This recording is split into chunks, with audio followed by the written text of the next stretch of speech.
अस्सलाम वालेकुम, मेरा नाम मोहम्मद समी है। मैं ज़ैबटेक का ट्रेनी रहा हूँ।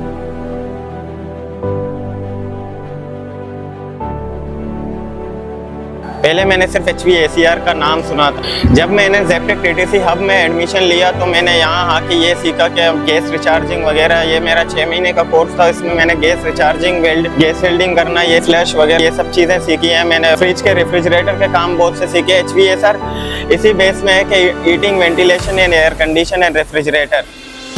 ज़ैबटेक TTC हब ने हमें बहुत कुछ सिखाया। मेरा फ्यूचर प्लान ये है कि मैं अपनी शॉप ओपन कर सकूं और अपनी फैमिली को सपोर्ट कर सकूं। और आखिर मैं ज़ैबटेक TTC हब का और गवर्नमेंट ऑफ बलोचिस्तान का बहुत बहुत शुक्रगुजार हूं।